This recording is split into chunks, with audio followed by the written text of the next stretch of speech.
ಕಂಬದಕೋಣೆ ರೈತರ ಸೇವಾ ಸಹಕಾರಿ ಸಂಘದ ನೂತನ ಕಟ್ಟಡ ರೈತ ಸಿರಿ ಇದರ ಉದ್ಘಾಟನಾ ಕಾರ್ಯಕ್ರಮ ಡಿಸೆಂಬರ್ 14ರಂದು ಬೆಳಗ್ಗೆ 10 ಗಂಟೆಗೆ ನಡೆಯಲಿದೆ ಎಂದು ಕಂಬದಕೋಣೆ ರೈತರ ಸೇವಾ ಸಹಕಾರಿ ಸಂಘದ ಅಧ್ಯಕ್ಷ ಎಸ್ ಪ್ರಕಾಶ್ ಚಂದ್ರ ಶೆಟ್ಟಿ ಹೇಳಿದ್ದಾರೆ. ಅವರು ಉಪ್ಪುಂದ ಶಂಕರ ಕಲಾ ಮಂದಿರದ ಸಮೃದ್ಧ ಸಭಾಭವನದಲ್ಲಿ ನಡೆದ ಸುದ್ದಿಗೋಷ್ಠಿಯಲ್ಲಿ ಮಾತನಾಡಿದರು. ಕರ್ನಾಟಕ ಸರ್ಕಾರ ಸಹಕಾರ ಸಚಿವ ರಮೇಶ್ ಜಾರಕಿಹೊಳಿ ರೈತ ಸಿರಿ ನೂತನ ಕಟ್ಟಡವನ್ನು ಉದ್ಘಾಟಿಸಲಿದ್ದಾರೆ. ಮೀನುಗಾರಿಕಾ ಸಚಿವ ಪ್ರಮೋದ್ ಮಧ್ವರಾಜ್ ಪ್ರಧಾನ ಕಚೇರಿ ಉದ್ಘಾಟಿಸಲಿದ್ದಾರೆ.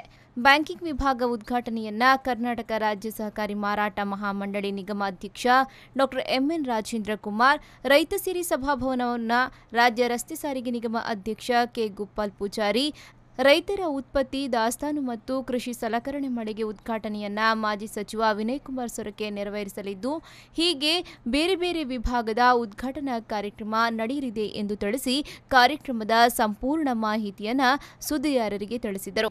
ಅಷ್ಟೇ ಅಲ್ಲದೆ ಸಂಘವು 12707 ಎ ವರ್ಗದ ಸದಸ್ಯರು, 3758 ಸಹ ಸದಸ್ಯರು ಹಾಗೂ ಸಾಲ ಸಂಯೋಜಿತ ಸ್ವಸಹಾಯ ಸಂಘದ ಸದಸ್ಯರು ಹೊಂದಿದೆ.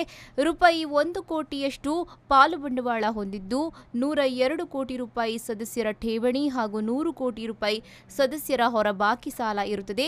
ವಿವಿಧ ಸಹಕಾರಿ ಬ್ಯಾಂಕುಗಳಲ್ಲಿ 37 ಕೋಟಿ ಹೂಡಿಕೆ ಮಾಡಲಾಗಿದೆ.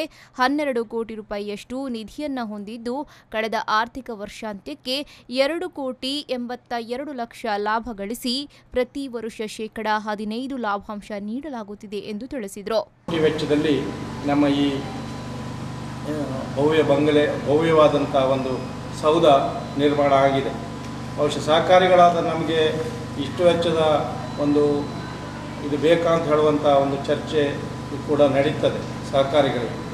ಆದರೆ ನಮ್ಮ ಕಲ್ಪನೆ ಬಿಸಿಲಲ್ಲಿ ಕೆಲಸ ಮಾಡುವಂಥ ಒಬ್ಬ ರೈತ ಬಹುಶಃ ಅವನದಾದಂಥ ಒಂದು ವ್ಯವಸ್ಥೆಯಲ್ಲಿ ಕೂತ್ಕೊಳ್ಬೇಕು ಅಂತ ಹೇಳುವಂಥ ರೀತಿಯಿಂದ ಸಂಪೂರ್ಣ ಹವಾನಿಯಂತ್ರಿತವಾದಂಥ ಒಂದು ರೈತ ಸಿರಿ ಅಂತ ಹೇಳುವಂಥ ಒಂದು ಸಭಾಭವನವನ್ನು ಕೂಡ ಮಾಡಿದ್ದೇವೆ. ರೈತರ ತರಬೇತಿಗಳಿಗೆ, ಅವರ ಕಾರ್ಯಕ್ರಮಗಳಿಗೆ ಅನುಕೂಲ ಆಗುವ ರೀತಿಯಲ್ಲಿ ಆ ಒಂದು ಕಟ್ಟಡ, ಅದೇ ರೀತಿ ಆಡಳಿತ ಕಚೇರಿ, ಬ್ಯಾಂಕಿಂಗ್ ವಿಭಾಗ, ಹಾಗೆಯೇ ನಮಗೆ ರೇಷನ್ನಿಗೆ ಬೇರೆ ವಿಭಾಗ, ಅದೇ ರೈತರ ಸಲಕರಣೆಗಳಿಗೆ ಬೇರೆ ವಿಭಾಗ, ಬಹುಶಃ ಇದನ್ನೆಲ್ಲ ಒಳಗೊಂಡು ಸುಸಜ್ಜಿತವಾದಂಥ ತಂತ್ರಜ್ಞಾನ ವ್ಯವಸ್ಥೆ ಎಲ್ಲ ಒಳಗೊಂಡು ಆ ಕಟ್ಟಡ ನಾವು ರೈತರ ಅನುಕೂಲಕ್ಕಾಗಿ, ಸದಸ್ಯರ ಅನುಕೂಲಕ್ಕಾಗಿ ನಾವು ಮಾಡಿದ್ದೇವೆ. ಸಂಘದ ನಿರ್ದೇಶಕರಾದ ಬಿ ರಘುರಾಮ ಶೆಟ್ಟಿ, ಕೆ ಮೋಹನ್ ಪೂಜಾರಿ, ಜಿಲ್ಲಾ ಪ್ರತಿನಿಧಿ ಶಿವರಾಮ ಪೂಜಾರಿ, ಸಂಘದ ಮುಖ್ಯ ಕಾರ್ಯನಿರ್ವಹಣಾಧಿಕಾರಿ ಸತೀಶ್ ಸೇರಿದಂತೆ ಇನ್ನಿತರರು ಈ ಸಂದರ್ಭ ಉಪಸ್ಥಿತರಿದ್ದರು.